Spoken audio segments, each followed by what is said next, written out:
Captain Rachel "Steady" Ross had always been invisible in the right ways. At 28, she'd logged more flight hours than pilots 10 years her senior, but she'd never been the one grabbing attention in the officers' club or trading war stories. Over drinks. While others cracked jokes and made flashy landings, Rachel studied weather patterns until 2 a.m. and practiced emergency procedures until muscle memory took over.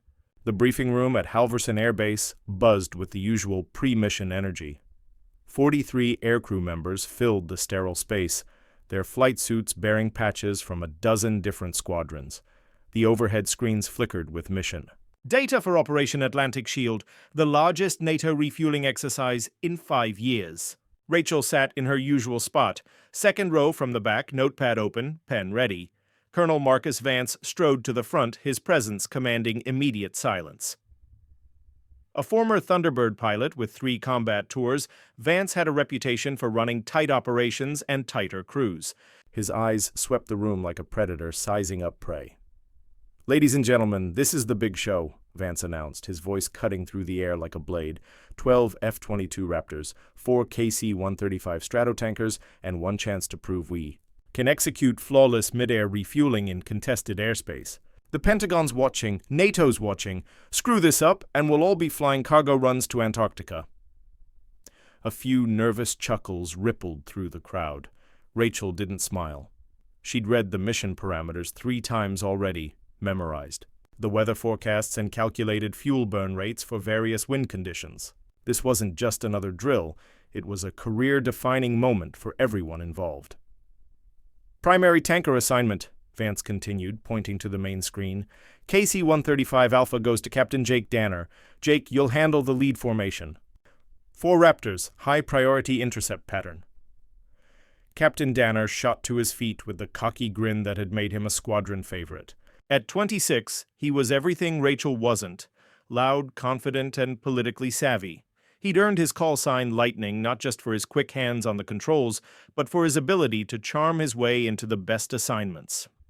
"Roger." "That, sir," Danner said, his voice carrying just enough swagger to draw admiring glances from younger pilots.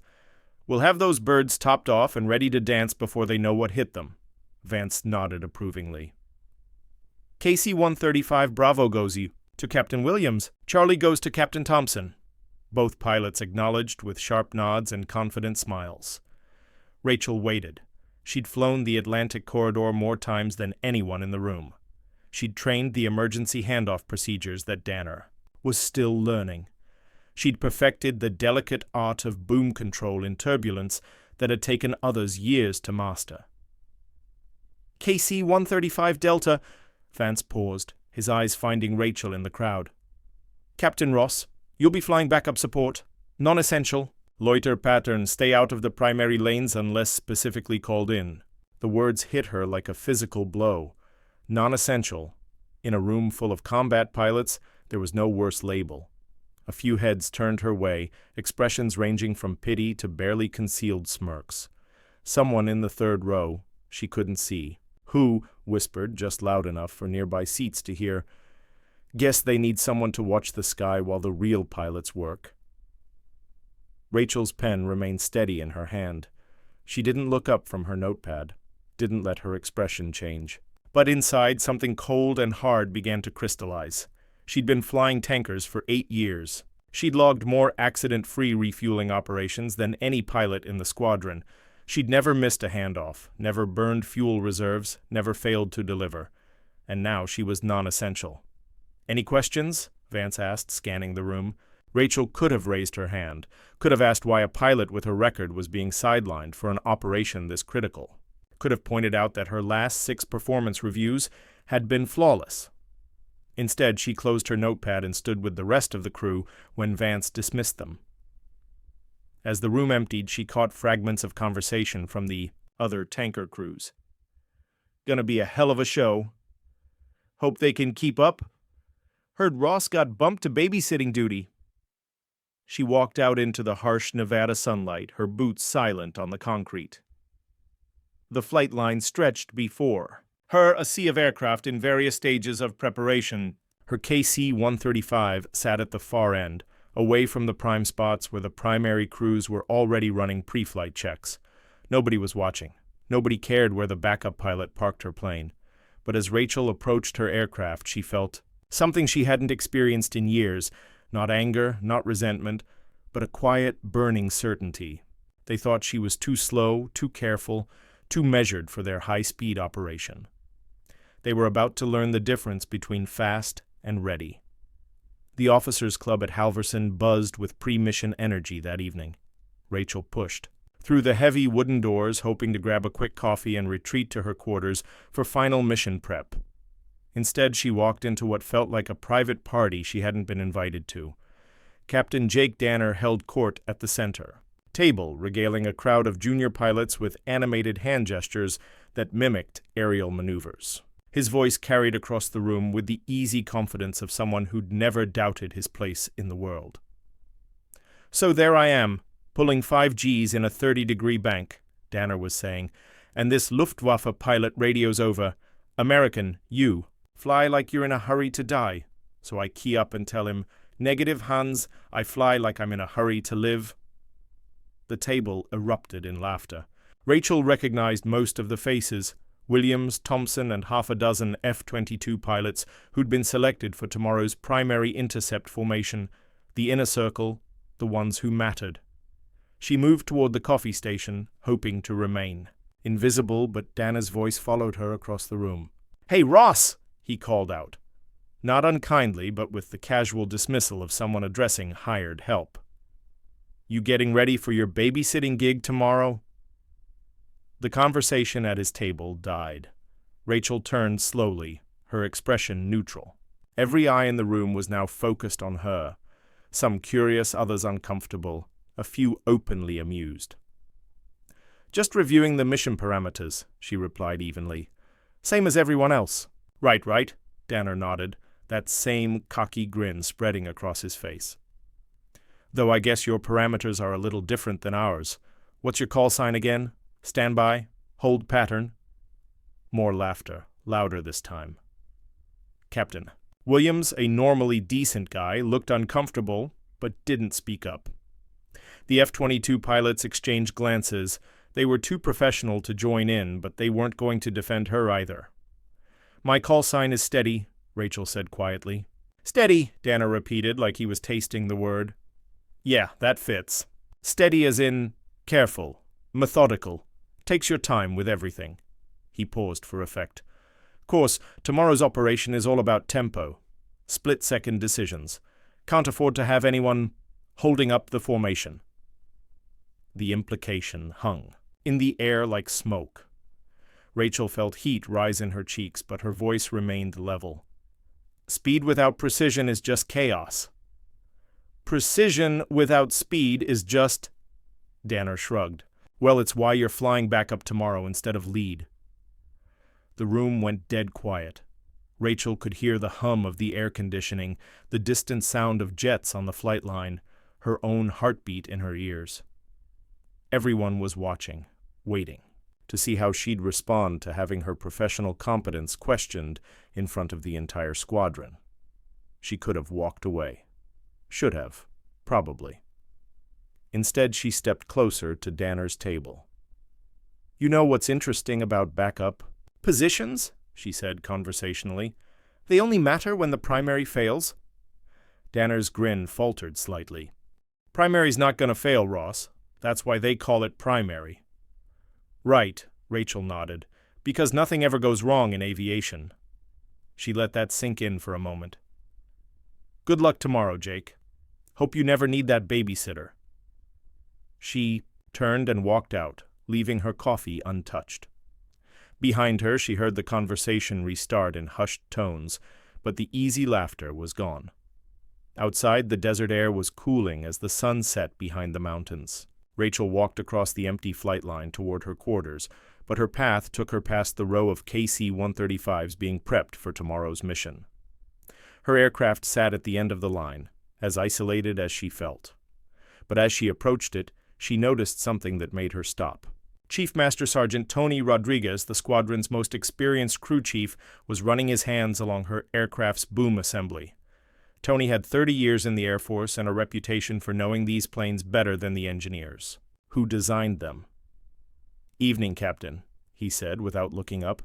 "Just wanted to check your boom controls one more time." "Problems?" Rachel asked. Tony straightened, wiping his hands on a rag. "No, ma'am. Opposite, actually. This bird's dialed in perfect. Smoothest boom extension I've seen in years." He paused, studying her face in the gathering darkness. "Heard about tomorrow's assignments." Rachel said nothing, but Tony nodded as if she'd spoken anyway. "Been working these planes since before most of these hotshots could spell aviation," he continued. "Seen a lot of pilots come and go. The flashy ones, the quiet ones, the ones who think they're God's gift to the Air Force." He gestured toward Au, her KC-135. "But when the chips are down, when everything's going sideways and lives are on the line, you know who I want at the controls?" "Who?" Rachel asked quietly. Tony looked her straight in the eye. "The pilot who checks her aircraft 3 times instead of once. The one who studies weather reports from 6 different sources. The one who practices emergency procedures until she can run them in her sleep," he tapped the side of her plane. "The one who treats every flight like it matters." Rachel felt something loosen in her chest, a tension she hadn't realized she'd been carrying. "Tomorrow's forecast is looking rough," Tony continued. "Atlantic's churning up some weather that could make things interesting. Primary crews might find out that fast hands don't mean much when you're fighting 40-knot crosswinds at 30,000 feet. He handed her the maintenance log, signed and certified. "She's ready when you are, Captain. And between you and me," he lowered his voice, "I'd rather have you flying back up than some of these cowboys flying primary." As Tony walked away, Rachel stood alone beside her aircraft. The KC-135 looked different in the fading light, not forgotten or sidelined, but patient, waiting. She climbed the access ladder and sat in the pilot's seat, running through her mental checklist one more time. Tomorrow she'd be flying support, non-essential, expected to watch from the sidelines while others took the glory. But she'd be ready, and in aviation, being ready was everything. Rachel woke at 04:30, 2 hours before her scheduled brief. The base was still dark, but she'd learned long ago that success belonged to those who prepared while others slept. She'd spent the night reviewing weather data, and what she'd found made her stomach tighten with concern. A massive storm system was moving across the North Atlantic faster than the meteorologists had predicted. By noon, when the refueling operation was scheduled to begin, they'd be flying into conditions that would challenge even the most experienced crews. She dressed quickly and made her way to the operations center, expecting to find it empty. Instead, she discovered Colonel Vance hunched over a bank of weather monitors, his usually perfect uniform wrinkled from what looked like an all-night vigil. "Captain Ross," he said without looking up, "you're up early." "Reviewing the forecast, sir. The Atlantic corridor is going to be rough today." Vance finally turned to face her, and Rachel was surprised to see genuine concern in his eyes. "How rough?" Rachel moved to the display, pointing to the swirling mass of red and orange that dominated the screen.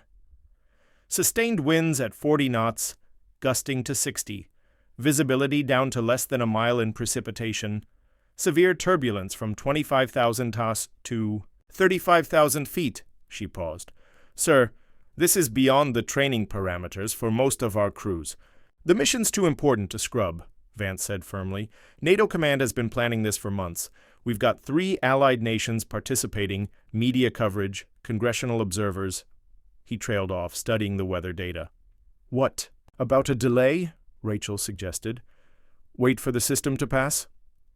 "Window closes at 1500 hours. It's now or next quarter."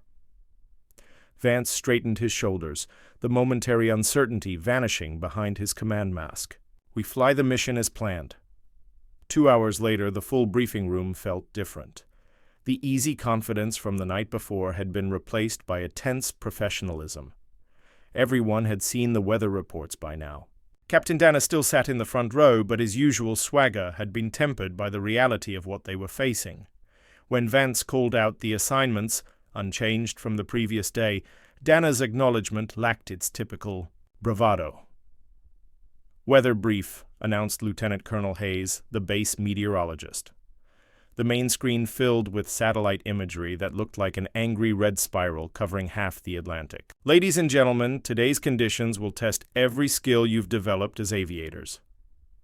Rachel listened intently as Hayes outlined wind patterns, precipitation levels, and visibility forecasts.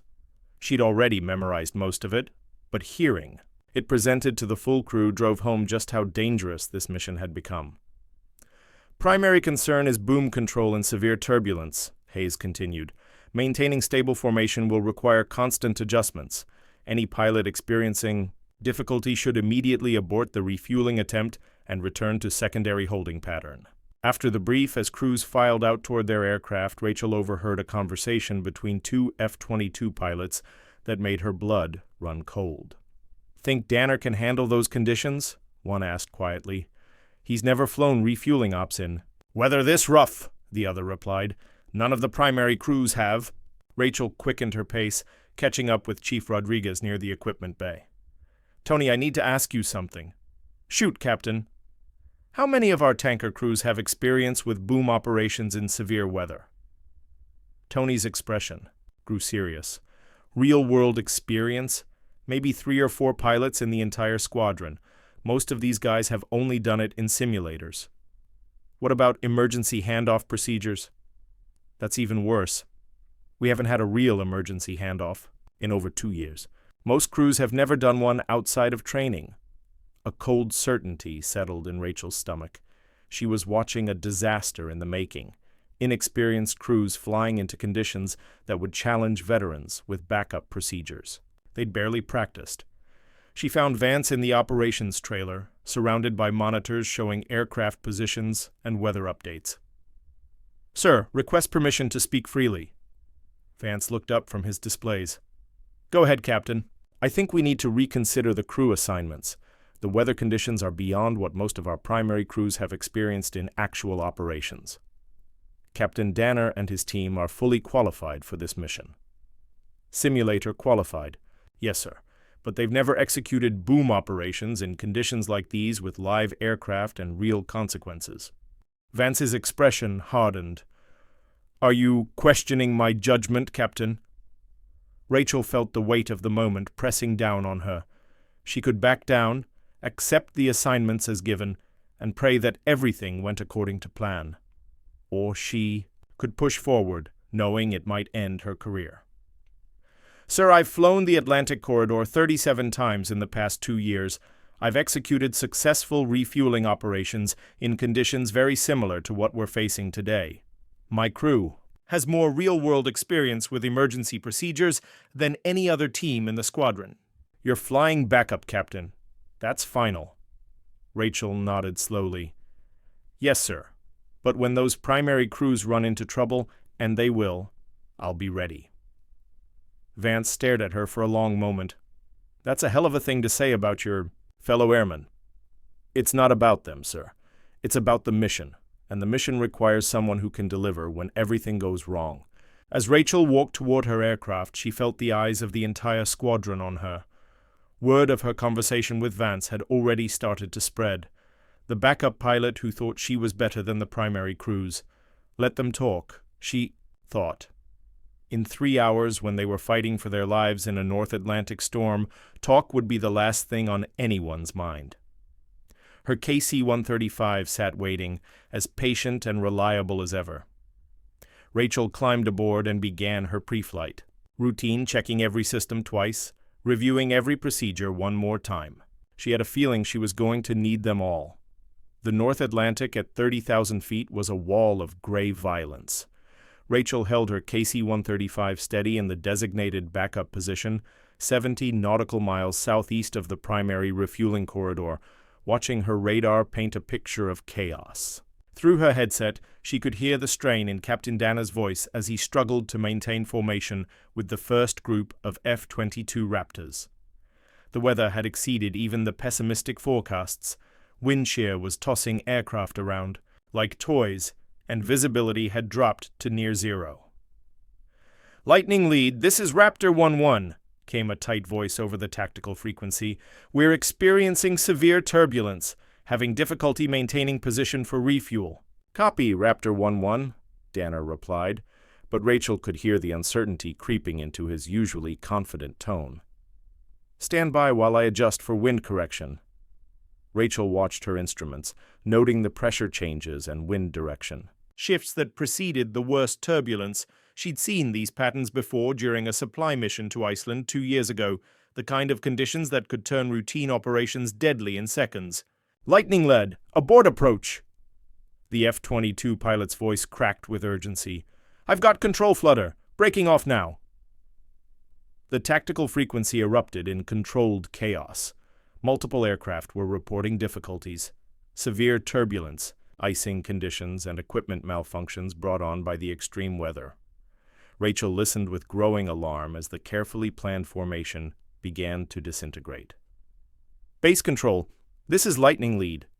Danner's voice was strained now, the cocky confidence completely gone. "Requesting permission to abort primary refuel pattern. Conditions are beyond operational parameters." There was a long pause before Colonel Vance's voice came through the command frequency. "Lightning Lead, abort is not an option. We have NATO observers and congressional oversight. Mission must be completed." Rachel felt her hands tighten on the controls. She keyed her radio. "Base control, this is backup Charlie. I'm monitoring primary frequency. Recommend immediate mission reassessment." "Backup Charlie, maintain radio silence unless directly addressed," came Vance's sharp reply. But Rachel could see what the controllers on the ground couldn't. The storm was intensifying faster than anyone had predicted. The primary corridor was becoming a death trap, and they were ordering good pilots to fly into it anyway. "Lightning Lead, this is Raptor 1-2, a new voice cut through the static. "My fuel state is critical. If we don't complete refuel in the next 10 minutes, I'll have to divert to Greenland." "Roger, 1-2. Moving to approach position now." Rachel watched her radar screen as Danner's KC-135 maneuvered toward the struggling F-22. Through the technical chatter, she could hear the strain in both pilots' voices as they fought to maintain formation in conditions that were testing the limits of both aircraft and crew. Then everything went wrong at once. "Lightning Lead, I've lost boom control!" Danner's voice cracked with panic. "Hydraulic failure, boom won't extend." The tactical frequency exploded with urgent communications.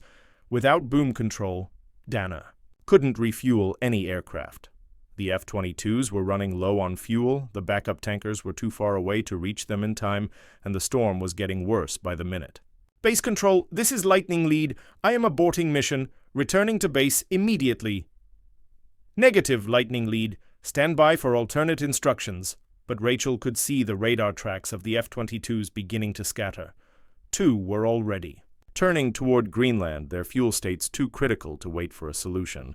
The others were forming up in a desperate holding pattern, burning precious fuel while the controllers tried to salvage the mission. She made her decision. "Base control, this is backup Charlie." Rachel's voice cut through the chaos with calm authority. "I am proceeding to primary corridor. I can take all 4 Raptors." "Backup Charlie, you are not authorized to—" "Sir, with respect, those pilots are going to die if someone doesn't get fuel to them in the next 15 minutes. I'm already airborne, I'm in position, and I have full boom control." There was a long pause. Rachel could imagine the frantic discussions taking place in the control tower, weighing political considerations against the lives of 8 aircrew members scattered across a North Atlantic storm. Finally, Vance's voice came through. "Backup. Charlie, you are cleared to attempt refuel operations. God help us all." Rachel banked her KC-135 into the storm, heading toward the coordinates where 4 F-22 Raptors were burning their last reserves of fuel. Behind her, the mission that was supposed to showcase American air power to the world had collapsed into chaos. Ahead of her lay the most challenging flying of her career, but she was ready. She'd been ready all along. "Raptor flight, this is backup Charlie," she transmitted, her voice steady and professional. "Form up on me. Let's bring you home." The first F-22 appeared through the gray murk like a ghost, its sleek form materializing just off Rachel's starboard wing. The fighter was being hammered by turbulence, its pilot fighting to maintain even basic formation as wind shear tried to tear the aircraft apart. "Backup Charlie, this is Raptor 1-4, came a voice tight with strain. "Fuel state critical. Maybe 5 minutes before bingo." Rachel keyed her microphone, her voice calm despite the chaos around them. Copy 1-4. I have you visual. Maintain current heading and altitude. We're going to take this slow and steady. Through her headset, she could hear the skepticism from the control tower.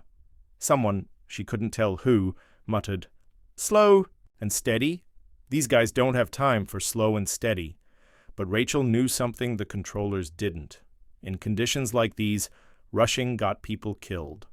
The boom operator's position required millimeter precision at 300 miles per hour, with 2 aircraft being thrown around by forces that could crush a human body. Trying to hurry the process was like trying to thread a needle during an earthquake. Raptor 1-4, reduce airspeed to 280 knots and prepare for approach. I'm extending boom now. She activated the boom control system, feeling the familiar vibration as the long refueling probe extended beneath her aircraft. In the boom operator's station behind her, her crew member, Staff Sergeant Mike Torres, was fighting to maintain visual contact with the approaching fighter through conditions that made targeting nearly impossible. Visual contact with receiver, Torres reported. Fighters holding steady. Correction. Experiencing moderate buffeting. Rachel made minute adjustments to her flight controls, compensating for the wind shear that was trying to push both aircraft out of alignment. This was where 8 years of experience made the difference. She could feel the storm's patterns through the aircraft's responses, anticipating the next gust before it hit. Contact, Torres announced as the boom locked into the F-22's receptacle. Fuel flowing. The first refueling took 12 minutes instead of the normal 4, but Rachel never wavered. She held formation through wind gusts that threw both aircraft dozens of feet off course, making constant micro-adjustments to keep the fuel flowing safely. Raptor 1-4, you're topped off. Disconnect and clear to the right. Back up, Charlie. You just saved my life! The F-22 pilot's voice was thick with emotion.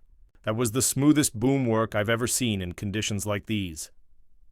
But there was no time for celebration. 3 more fighters were waiting, their fuel states growing more critical by the minute. Raptor 1-2, you're next. Approach. From the left, same parameters. The second refueling was even more challenging. The storm had intensified, and the F-22 pilot was clearly struggling with fatigue and stress. Rachel watched her boom operator work through conditions that would have broken lesser crew members, his movements precise despite the aircraft being thrown around like a cork in a hurricane. Base control, this is backup Charlie, she transmitted, during a brief lull. 2 complete, 2 remaining. Request priority handling for recovery ops. Roger, backup Charlie. Priority granted. How are you holding up? Rachel glanced at her fuel gauges. She was burning more fuel than planned fighting. The storm, but she had enough to complete the mission. I'm good, Control. Let's finish this. The third F-22 approached with mechanical problems added to the weather difficulties. Its pilot reported intermittent flight control issues, making formation flying nearly impossible.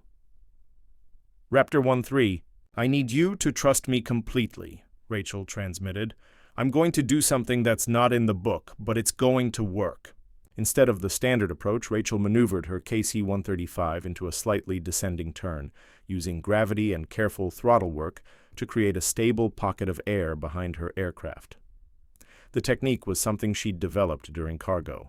Drops in Afghanistan, not officially approved, but highly effective in extreme conditions. Contact, Torres reported, as the boom found its mark. Fuel flowing normally. In the control tower, Rachel could hear excited chatter as controllers realized what she'd done. Someone said, "Did she just invent a new refueling procedure?" The fourth and final F-22 was in the worst shape.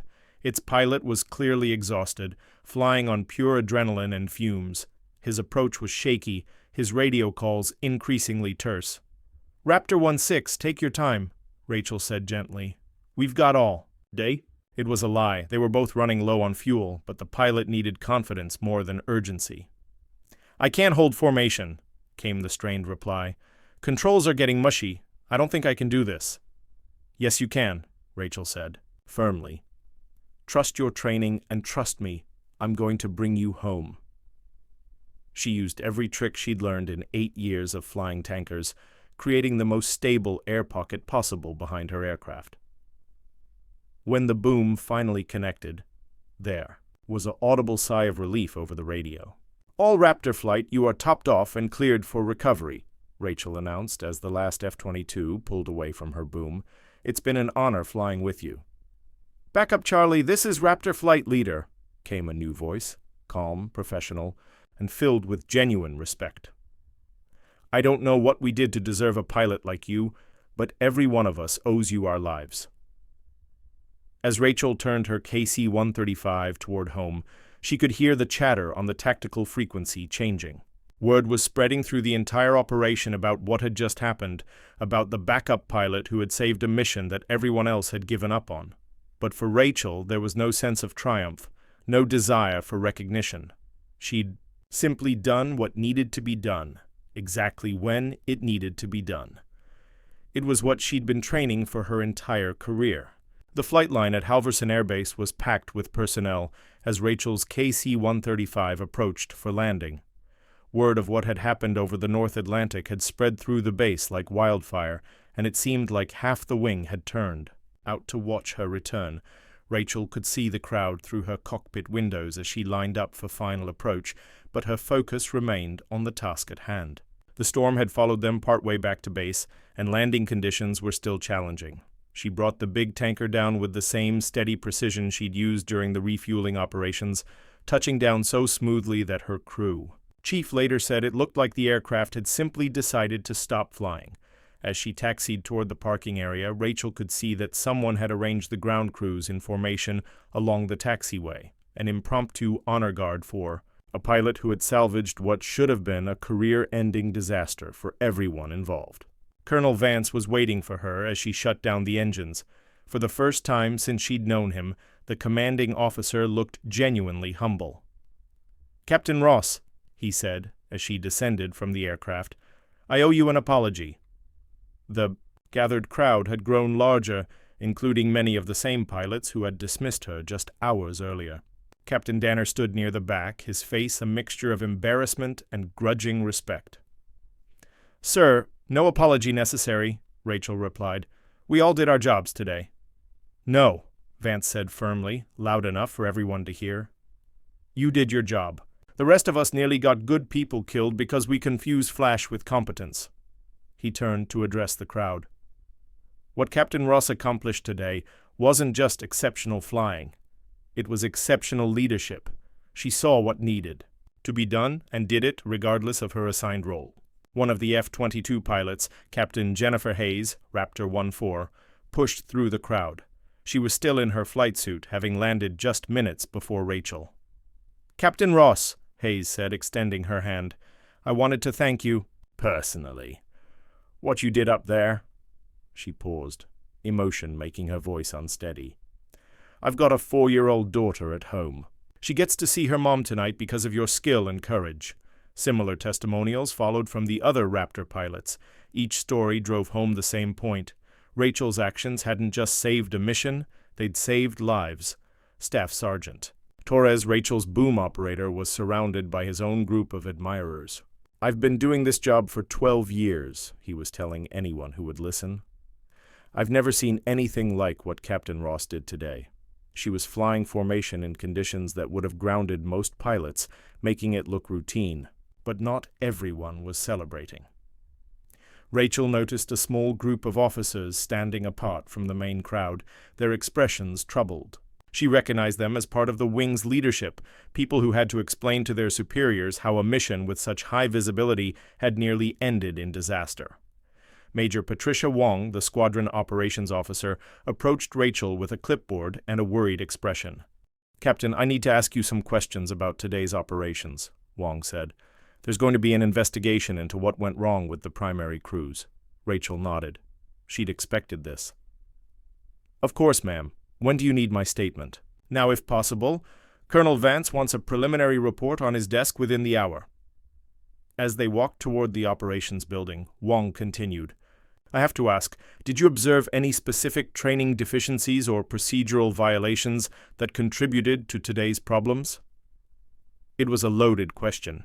Rachel's answer could determine the fate of several careers, including Captain Danner's. She could point out that the primary crews had been undertrained for the conditions they faced, that the mission should have been delayed or canceled, that politics had been prioritized over safety. Instead, she said, "Ma'am, the weather conditions today exceeded anything we'd trained for. Every pilot performed to the best of their ability under extremely challenging circumstances." Wong looked surprised. "But surely you observed some factors that led to the mission failure." "I didn't observe a mission failure," Rachel replied calmly. "I observed a mission that required adaptation. The primary crews encountered problems beyond their training and experience. When that happened, the system worked exactly as designed. Backup assets were called in to complete the objective." It was a diplomatic answer that protected her fellow pilots while acknowledging the reality of what had happened.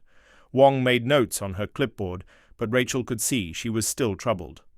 "Captain, off the record, do you think today's crew assignments were appropriate?" Rachel stopped walking and looked directly at Wong. "Ma'am, I think every pilot in this squadron is committed to completing the mission and bringing everyone home safely. Sometimes that means acknowledging that experience and training matter more than politics or personal preferences." The implication was clear without being insubordinate. Wong nodded slowly. "One more question. Would you be willing to take on additional responsibilities? Training duties, perhaps, or a role in developing new procedures for extreme weather operations?" Rachel considered the offer. It was recognition of her expertise, a chance to ensure that future crews would be better prepared for conditions like they'd faced today. But it also meant stepping out of the shadows, accepting a visibility that she'd never sought. "Yes, ma'am," she said finally. "If it helps prevent what happened today from happening again." As they reached the operations building, Rachel could see through the windows that the celebration outside was continuing. Her fellow pilots were still processing what had happened, still trying to understand how the quiet captain they'd overlooked had become the hero of the day. But Rachel understood something they didn't yet grasp. Today hadn't been about heroics or recognition. It had been about preparation meeting opportunity, about years of quiet professionalism paying off when it mattered most. She'd been ready when others weren't, and that had made all the difference. The investigation began 3 days later in Conference Room C of the Wing Headquarters building. Rachel sat at a polished table across from a panel of 3 officers: Brigadier General Patricia Kellerman from Air Mobility Command, Colonel James Morrison from the Inspector General's office, and Colonel Vance, who looked like he hadn't slept since the mission.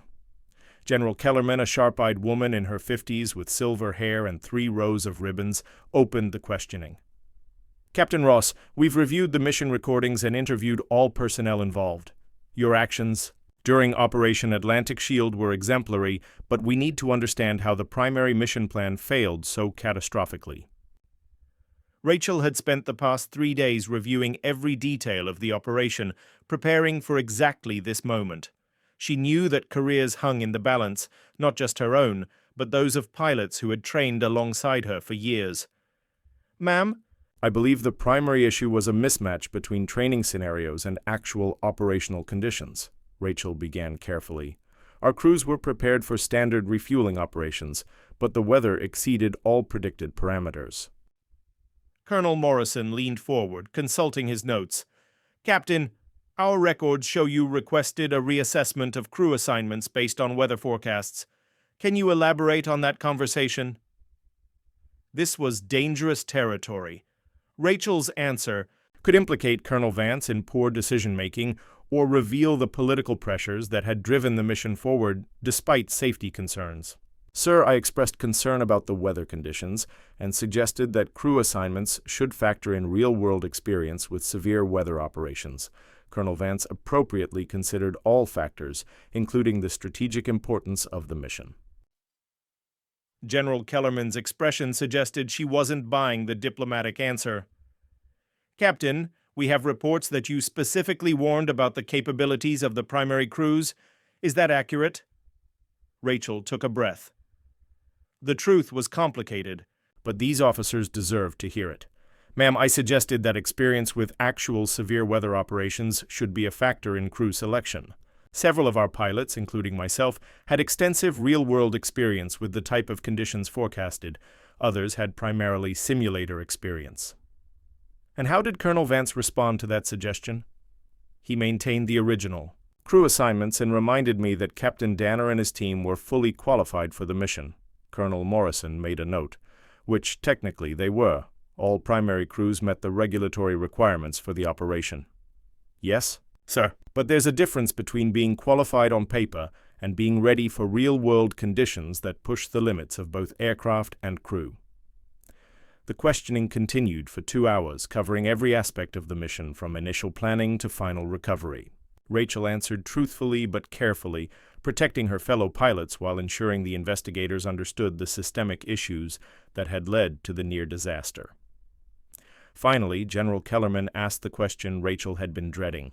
"Captain, in your professional opinion, was this mission properly planned and executed?" Rachel looked around the table, meeting each officer's eyes in turn.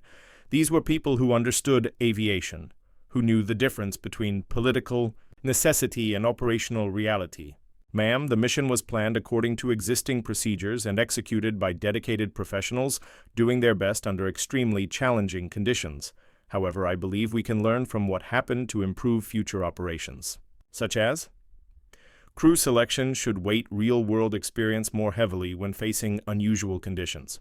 Weather assessment protocols need to be more conservative when multiple allied nations are involved, and backup procedures should be regularly trained, not just reviewed in briefings. General Kellerman nodded slowly. "Captain, one final question. If you were planning this mission again, what would you do differently?" Rachel had thought about this question for 3 sleepless nights. The honest answer might end careers, but anything less would dishonor the pilots who had trusted her with their lives. "Ma'am, I would delay the mission until weather conditions improved, regardless of political considerations. No diplomatic objective is worth the lives of aircrew members." The room fell silent. Colonel Vance's face was pale, but he nodded slightly. An acknowledgement that she was right, even if it reflected poorly on his decision-making. "Thank you, Captain," General Kellerman said finally. "Your honesty is noted and appreciated. You're dismissed." As Rachel stood to leave, Colonel Morrison spoke up. "Captain, off the record, how do you think this incident should be handled?" Rachel paused at the door. "Sir, I think we should focus on learning from what happened rather than assigning blame. Every pilot involved was trying to complete the mission safely. The system failed them, not the other way around." Outside the conference room, Rachel found Captain Danner waiting in the hallway. He looked like he'd aged 5 years in 3 days, his usual confidence replaced by genuine humility. "Ross," he said quietly, "I wanted to thank you for what you said in there. And for," he gestured vaguely, "for saving our hides." "Jake, you would have done the same thing." He shook his head. "No, I wouldn't have. I wasn't ready for conditions like that. Hell, I'm not sure I ever would have been ready." He paused.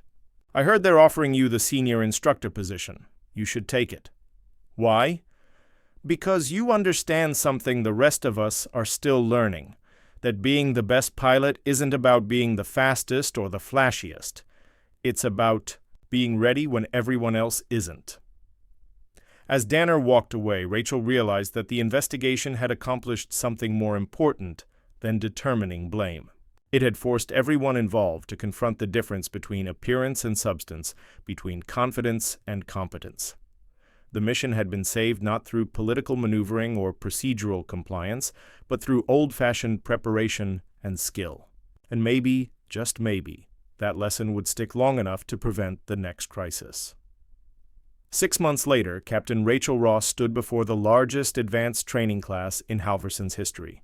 42 pilots from 6 different nations filled the briefing room, all there to learn the extreme weather refueling procedures that had been developed based on her North Atlantic operation. The program had been General Kellerman's idea, a formal recognition that what Rachel had accomplished wasn't just exceptional flying, but a new standard for how complex aerial operations should be conducted. The investigation had resulted in sweeping changes to crew selection criteria, training requirements, and mission planning protocols. "The first thing you need to understand," Rachel told her students, "is that textbook procedures will only get you so far. When conditions exceed your training parameters, you need to rely on experience, judgment, and the confidence that comes from being thoroughly prepared. In the front row, Lieutenant Sarah Williams, Captain Williams' younger sister, fresh out of pilot training, raised her hand. "Ma'am, how do you develop that kind of judgment if you don't have the experience yet?" It was a good question, the kind that showed real thinking. You start by taking every training flight seriously. You study weather patterns until you can predict turbulence before your instruments show it. You practice emergency procedures until they become muscle memory. And you never ever assume that because something worked in the simulator, it will work in the real world. The class nodded, scribbling notes. These weren't the cocky young pilots who had dismissed her a year ago.